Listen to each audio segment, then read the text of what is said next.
Hi my dear students, today onwards we are going to see about solutions from chemistry. This solution is not concerned with the mathematics solution. This is the science of solutions. What do you mean by solutions? We are using in daily life? Yes. Day-to-day human activities like washing, cooking, cleaning, all other activities concerned with the solutions. Is it not? Before we see about solutions, we want to know about mixture. Already you know mixture in 9th standard. So, what do you mean by mixtures? Two or more substances. When two or more substances combine, they form mixture. For example, when we burn wood, the smoke released is a mixture of solid carbon and gases like carbon dioxide, carbon monoxide, heat and water vapor. இப்போ நம்ம உட்ன்றது ஒரு solid, அதை எரிக்கும் போது அதிலிருந்து நிறைய mixer வெளியே வருமா, கார்பன், அப்புறம் gases, carbon dioxide, carbon monoxide, heat. So ஒரு திங்ஸ்லேருந்து மோர் தென் 2 திங்ஸ் நிறைய வெளியே வருது. அப்போ இதை நம்ம என்னன்னு சொல்லணும்? Mixtures. In case of mixtures, so why do we learn mixtures in solution? மிக்சரை பற்றி ஏன் நம்ம இதில் படிக்கணும்? In some cases of mixtures their components can be separated easily, whereas in some other cases they cannot be. So mixture பார்த்தனா ஒரு சில மிக்சரை பிரித்து எடுக்கலாம், ஒரு சில மிக்சரை பிரித்து எடுக்க முடியாது. ஸோ அதுக்கு இந்த ரெண்டுத்துக்கும் என்ன எக்ஸாம்பிள்னா, first consider the 2 mixtures, one which contains salt and water and the another one which contains sand and water. Water is one of the components in both the mixtures. In the first case, salt dissolves in water. In the second case, the sand does not dissolve in water. Sand in water can be separated by filtration, but salt cannot be separated as it dissolves in water to form a homogeneous mixture. This kind of homogeneous mixtures are termed as solutions. So இந்த பேரால் என்ன சொல்கிறாங்கன்னா, ஒரு சில மிக்சரை பிரித்து எடுக்க முடியும், ஒரு சில மிக்சரை பிரித்து எடுக்க முடியாது. So first one mixture contain salt and water. So second one mixture contain sand and water. among these two, water is the common component. இது ரெண்டுத்துக்கும் காமன் யாரு? Water. So water is one of the components in both the mixtures. In the first case salt dissolves in water. In the second case the sand does not dissolve in water. So first கேஸில் என்ன சொல்கிறாங்க? Salt தண்ணியில் கரைஞ்சிடுச்சு. Second கேஸில் என்ன சொல்கிறாங்க? Sand வாட்டரில் கரையலை. Sand in water can be separated by filtration. அப்போது இந்த தண்ணியில் இருக்க சாண்டை நம்ம எப்படி பிரித்து எடுக்கலாமா? ஃபில்ட்ரேஷன் மெத்தட் மூலிமா பிரித்து எடுக்கலாம். But salt cannot be separated. ஏன் சால்ட்டை பிரித்து எடுக்க முடியாதுன்னா, இது தண்ணியில் என்ன ஆயிடுச்சு? டிசால்வ் ஆயிடுச்சு. அப்போ கரைஞ்சி அந்த சால்ட்டு பார்க்குறதுக்கு எப்படி இருக்குமா? நார்மல் வாட்டர் மாதிரி இருக்குமா? ஸோ அது சால்ட்டு தண்ணியா இல்லை நார்மல் வாட்டரா அப்படின்னு நம்மளால டிஃப்ரென்ஷியேட் பண்ண முடியாது. அப்போ ஒரே மாதிரியாக இருக்கிறதுனால இதுக்கு பேர் என்ன சொல்லணும்? Homogeneous mixtures. ஸோ அப்போ சொல்யூஷனுக்கு டெஃபினிஷன் நம்ம ஷார்ட்டாக என்ன கொடுக்கலான்னா, a solution contain 2 or more homogeneous mixture. அப்போ ஒரு சொல்யூஷன் எடுத்துக்கிட்டா அதில் 2 இல்லைன்னா அதுக்கு மேலே பொருள் கரைஞ்சி பார்க்க ஒரே மாதிரியாக டிஃப்ரென்ஷியேஷனே இல்லாமல் இருந்துச்சுன்னா அதுக்கு பேர் என்னது? சொல்யூஷன் அப்படின்னு சொல்லலாம். So this is homogeneous mixture and this is example for heterogeneous mixture. Okay, then solutions in day to day life. So நம்ம டெய்லி நம்ம லைஃப்பில் சொல்யூஷன்ஸ் யூஸ் பண்ணிக்கிட்டு தான் இருக்கோம். ஏன் நம்ம உடம்புல இருக்க பிளட்டு கூட சொல்யூஷன் தான். One of the naturally existing solutions is seawater. We cannot imagine life on earth without seawater. It is a mixture of many dissolved salts. The another one is air. It is a mixture of gases like nitrogen, oxygen, carbon dioxide and other gases. Here we are taking two examples. One is seawater and another one is air. So seawater இல்லை அப்படின்னா எர்த்தே இல்லைன்னு தான் நம்ம சொல்லணும். ஏன்னா சீயில் வந்து 70% அப்படி இல்லைன்னா 99% என்ன தான் இருக்குது?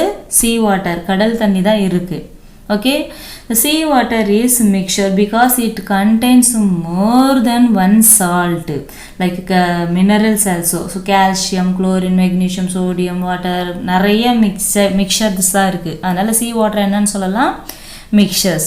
So homogeneous heterogeneous ன்னு கேட்டால் heterogeneous. Okay, next air. next example என்ன சொல்கிறாங்க? air also mixture because it contain mixture of gases like nitrogen, oxygen, other gases, argon, carbon dioxide and others other gases. Okay, அப்போ airன்றது கூட என்னது? mixtures தான். all the life forms on the earth are associated with the solutions. So earthல இருக்க எல்லா உயிருமே எது கூட தான் கனெக்ட்ல இருக்கு? solutions. Plants take solutions of nutrients for their growth from the soil. So plant என்ன பண்ணுது? சொல்யூஷன் எதுக்காக எடுக்குது? அந்த சொல்யூஷன்னா இப்போ வாட்டர் எடுக்குது. வாட்டரில் என்ன இருக்குது? சால்ட் மினரல் இருக்குது. அப்போ அந்த வாட்டர் எடுத்தால் தான் அது என்ன பண்ணணும்? நல்லா வளர முடியும். அது எங்கேருந்து எடுக்கும்? சாயிலிருந்து. தென் most of the liquids found in human body including நம்ம உடம்புல நிறைய லிக்விட் இருக்குது. ஃபார் பிளட்டுன்னு எடுத்துக்கிட்டால் அதுக்குள்ளே நிறைய ஆர்பிசி, டபிள்யூபிசி, பிளேட்லெட்ஸ், மிக்சர்ஸ் நிறைய இருக்கா? அப்போ இதுவும் மிக்சர்ஸ் தான். லிம்புக்குள்ளேயும் நிறைய லிம்பாட்டிக் வெயின், லிம்பாட்டிக் ஆச்சரி நிறைய இருக்குது. And urine are solutions. So யூரின்லையும் என்ன இருக்குது? நிறைய சால்ட்லாம் இருக்குது. Day-to-day human activities like washing, cooking, cleaning and a few other activities involve the formation of solutions with water. So நம்முடைய human activity daily water சார்ந்ததாக இருக்குது இல்லையா? Similarly, the drinks what we take like fruit juice, salad drinks, tea, coffee or also solutions. நம்ம குடிக்கிற juice, tea, coffee எல்லாமே, milk எல்லாமே என்னது? Solutions தான். Therefore, the ability of water to form solutions is responsible for sustenance of life. So, நம்மளுடைய லைஃப்பில் யாருக்கு முக்கிய ஒரு பங்கு இருக்கு? சொல்யூஷன்ஸ். நெக்ஸ்ட் நம்ம என்ன பார்க்க போகிறோம்? Components of solutions. ஸோ இவ்வளோ நேரம் சொல்யூஷன் சொல்கிறேன் இல்லையா? சொல்யூஷன்னா நம்ம ஒரு டெஃபினேஷன் கொடுக்கலாமா? A solution is a homogeneous mixture of two or more substances. Is it not? அப்போ இந்த 2 or more substance, இப்போ இந்த சொல்யூஷன் எடுத்துக்கேன். அந்த சொல்யூஷனுக்கு பேர் சால்ட் கலந்துருக்கிறதுனால இதுக்கு பேர் சால்ட் சொல்யூஷன். இதில் என்ன இருக்குது? Component salt. இதில் யார் சால்வெண்ட்டு? வாட்டர். அப்போது சால்ட்னா சொல்லிட்டுனா என்ன, சால்ட்னா என்னன்னு தெரியணும். நீ எந்த பொருளை கரைக்க போறியோ அது சொல்லிட்டு. இப்போ சால்ட்டு தானே கரைக்கிறோம். அப்போது இது சொல்லிட்டு. இதே சுகராக இருந்தால் அதான் சொல்லிட்டு. எதில் கரைக்கிறோம்? வாட்டரில். அப்போ வாட்டர்ன்றது சால்வெண்ட்டு. அதே மில்காக இருந்தால் சால்வெண்ட்டு. ஸோ தண்ணி மாதிரி இருக்கிறதெல்லாம் சால்வெண்ட்டுன்னு சொல்ல போகிறோம். இந்த இடத்த எல்லாத்தையும் அப்படி சொல்ல முடியாது. 2 பேரை நீ மிக்ஸ் பண்ண போகிற. அதில் ஒருத்தவங்க சொல்லிட்டா இருக்கணும், இன்னொருத்தவங்க சால்வெண்ட்டாக இருக்கணும். அதுதான் solution. Okay, so here components of solutions. We know that a solution is a homogeneous mixture of 2 or more substances. We know சொல்யூஷன்னா என்ன டெஃபினேஷன் கொடுக்கலாம். ஒரு மிக்சர்னு எடுத்துக்கினா அது பார்க்கறதுக்கு ஒரே மாதிரியாக இருக்கும். யார் ஒரே மாதிரியாக இருப்பாங்க? இப்போ சால்ட்டையும் சுகரையும் நம்ம ஒரு சொல்யூஷனில் மிக்ஸ் பண்ணோம். அப்போ அது ஹோமோஜீனியஸ் மிக்சர். நம்மளால் டிஃப்ரெண்ட் கண்டுபிடிக்க முடியாது. In a solution the component which is present in lesser amount, இந்த வேர்டு நல்லா லிசன் பண்ணுங்க. lesser amount by weight. நம்ம 2 காம்போனண்ட் எடுக்கிறோம். ஒன்று சொல்யூட்டு, இன்னொன்று சால்வெண்ட்டு. யார் இந்த ரெண்டு காம்போனண்ட்டில் எந்த காம்போனண்ட்டினுடைய வெயிட் கம்மியாக இருக்கோ அதுக்கு பேர் solute. So the component which is present in lesser amount is called solute and the component which is present in a larger amount by weight is called solvent. அப்போ இப்போ நம்ம ஒரு சொல்யூஷன் எடுத்துக்கலாம். இதான காம்போனன்ட்ஸ் ஆஃப் சொல்யூஷன். காம்போனண்ட் ரெண்டு பேர், ஒன்று சொல்லிட்டு இன்னொன்று சால்வெண்ட்டு. ஒரு பீக்கரில் ப்ளூ கலரில் இருக்குது வாட்டர், அதில் ஏதோ ஒரு சால்ட்டோ சுகரோ வந்து டிசால்வ் ஆகிருக்கு, கரைஞ்சிருக்கு. ஓகேவா? இப்போ இந்த ஆரஞ்சு கலர் மாதிரி இருக்கிறது சொல்லிட்டு பாரு, இந்த ரெண்டுத்தில் எது கம்மியாக இருக்குது? இந்த டாட்டாக இருக்க ஆரஞ்சு கலர். ஸோ அப்போ இதுக்கு நம்ம டெஃபினிஷன் கொடுக்குறோம். What is solute? The component, எந்த பொருள் கம்மியாக இருக்கோ, the component which is present in lesser amount is call solute.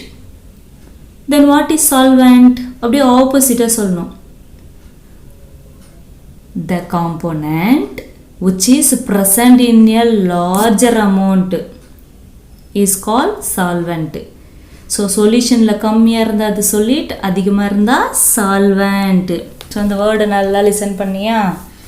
Then here the solute gets distributed uniformly throughout the solvent and thus forming the mixture homogeneous. அப்போது ஒரு தண்ணியில் ஒரு பொருளை இல்லை ஏதோ ஒரு லிக்விடில் ஒரு பொருளை நீங்கள் கரைக்கிறீங்க, டிஃப்ரெண்ட்டே கண்டுபிடிக்க முடியல அப்படின்னா அது homogeneous mixer. So the solvent acts as a dissolving medium in a solution.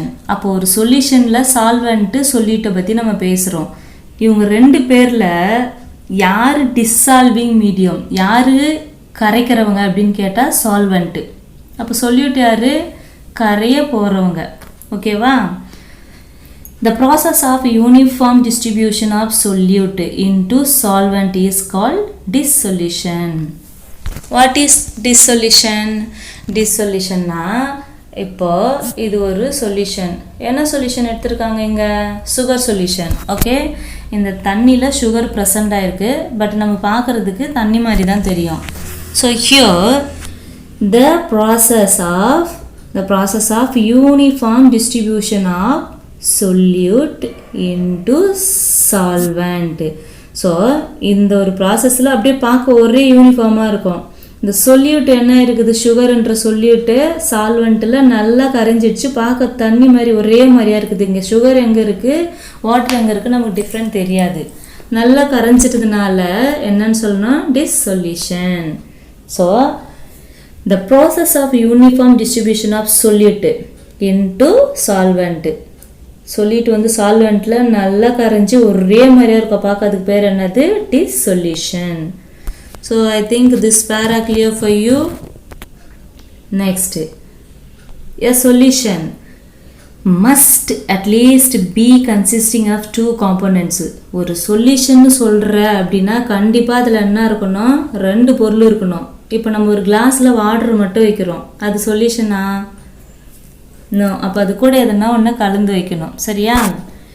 அப்போ சொல்யூஷன்னா மினிமம் ரெண்டு பொருள் இருக்கணுமா? So a solution must at least be consist of two components, a solute and a solvent. அந்த ரெண்டு காம்போனண்ட் யார்? ஒன்று சொல்யூட்டாக இருக்கணும், ஒன்று கரையிறதா இருக்கணும், இன்னொன்று கரைக்கிறதா இருக்கணும், சால்வெண்ட்டு.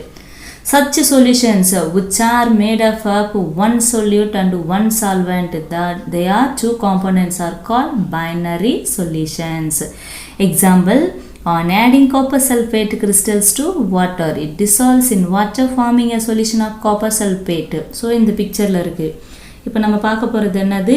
Binary solution. ஸோ உங்களுக்கு நேமை பார்த்தாலே தெரியும். பைனா என்ன? டூ. அப்போ இந்த சொல்யூஷனில் எத்தனை இருக்க போது? Two component. So what are binary solutions? A solution contain a solute and a solvent is called binary solution. For example, take copper sulfate. Copper sulfate dissolve in water and forming copper sulfate solution. இப்போ copper sulphate இந்த salt வந்து சொல்லிட்டு இந்த copper sulphate salt எடுத்து என்ன பண்ணுறோம்? வாட்டர்ன்றது solvent இதில் கரைக்கிறோம். கரைச்ச உடனே பாரு நமக்கு பார்க்க எல்லா இடத்தையும் இந்த கலர் ஒரே மாதிரியா இருக்கா, கலர் அதிகமாக கம்மியாக இல்லை. Is it no? So this is call binary solution. So binary solution கேட்டால் நீங்கள் என்ன எழுதணும்? A solution which contain two components such as a solid and a solvent is called binary solutions. Example, எது வேணாலும் எடுத்துக்கலாம். For salt plus water equal to salt solution, sugar plus water equal to sugar solution, or copper sulfate plus water equal to copper solution. எது வேணாலும் எழுதிக்கோங்க இஷ்டம். Okay, then binary solution clear. Next இப்போ இதுக்கு சொல்கிறாங்க, it contains two components, one solute copper sulphate and one solvent water. So it is a binary solution. Similarly a solution may contain more than two components. For example, if salt and sugar are added to water, both dissolve in water forming a solution. Here two solutes are dissolved in one solvent. Such kind of solutions which contain three components are called ternary solutions. So ternary means three. Ternary na enadhu? Three. அப்போ இதுதான் solution. இப்போ இதில் பார்த்தீங்கன்னா மெயினாக யார் சொல்லணும்? இதுதான் solution. இதில் யார் இருக்காங்கன்னா வாட்டர், சால்ட், சுகர். அப்போ இதுக்கு பேர் என்னன்னா சால்ட் ப்ளஸ் சுகர் சொல்யூஷன். நம்ம ஆனால் பார்க்குறதுக்கு எப்படி இருக்கும்? சாதாரண வாட்டர் மாதிரி தான் இருக்கும். பட்டு இதில் என்னென்ன இருக்குது? Two solute. எத்தனை சொல்யூட்ஸ் இருக்குது? Two solutes. One solute is a salt and another one solute is a sugar. கரைய போகிற பொருள் ரெண்டு இருக்குது, பட் கரைக்கிற பொருள் எத்தனை இருக்குது? ஒன்று. That is water. ஸோ இப்போது இதில் இருக்குது இந்த த்ரீயும் சேர்த்து கொடுத்துருக்காங்க. த்ரீனா யார் த்ரீ? இந்த சால்ட்டு, சுகர், வாட்டர் இதெல்லாம் சேர்ந்து இந்த கிளாஸில் இருக்குது. So a solution contain two solutes and one salt is called ternary solutions. Ternaryனா அந்த சொல்யூஷனில் எத்தனை காம்போனன்ட் இருக்கணும்? 3 components. Clear my dears? I hope today you understood about mixture solutions, homogeneous, binary solutions, ternary solutions, about solute and solvent. Thank you my dears.